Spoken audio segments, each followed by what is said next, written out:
Here with us now to weigh in is Jeff James, a former assistant special agent in charge with the U.S. Secret Service. Jeff, thank you so much for your time here. First, what was your initial reaction to this news?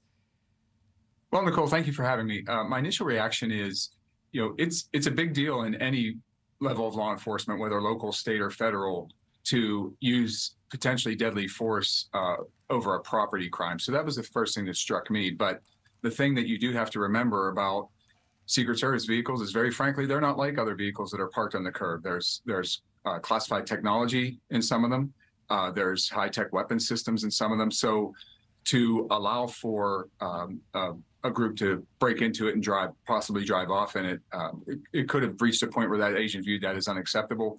Plus, the other thing we don't know, and it may come out in the future because not necessarily all details are put out immediately, is when that agent confronted those three actors, one of them may have brandished a weapon, and that's something we'll see moving forward. Yeah, Jeff, there really is so much about this whole situation, this whole incident that we just don't know.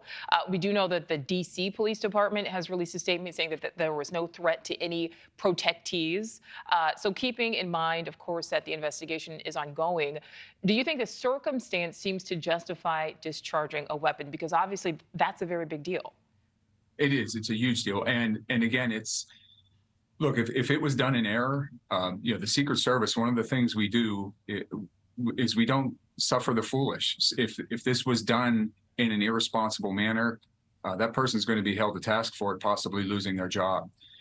But again, we don't know what happened. We don't know if those three actors came toward that agent in an aggressive fashion, possibly to assault him or her, or again, they may have brandished a weapon and we just may not know about it yet. Absolutely. And Jeff, you kind of hinted at this in your previous answer, but what more about this investigation will likely be released to the public? What more would you like to know? Well, what I would like to know is, if malfeasance occurred, is the agent going to be any level from remediation to dismissal? Because we do need the answer to the public, and there does need to be transparency, which the Secret Service, in spite of the name secret, is very good about. We've had issues in the past, and we've dismissed people, and they've never carried the badge again. So I think that's something the Secret Service is good about. But I'd also like to learn, if I could, and if we all could, what led that agent to pull the trigger, because that's going to answer a lot of questions. As a law enforcement leader, in my mind, that's what's going to answer a lot of questions to me and let us know whether or not that was justified. Oh, my last question for you, Jeff. Car jackings are up in D.C., car thefts are up in D.C., like so many cities across the country. Does this speak to the broader issue of crime in major cities? And then also, does that change how the Secret Service does its job? I'll answer the first question first. So 70% of all carjackings involve a weapon. So imagine sitting at a red light or walking out of your home to your car, and all of a sudden somebody sticks a knife or a gun in your face. It's terrifying. Fortunately, this agent was able to protect himself and the other agents and the president's granddaughter.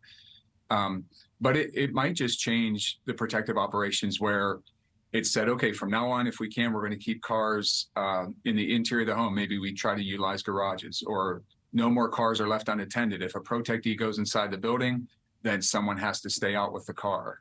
So there could be changes in the operations, but this is carjackings and armed robberies are becoming a scourge in all major cities.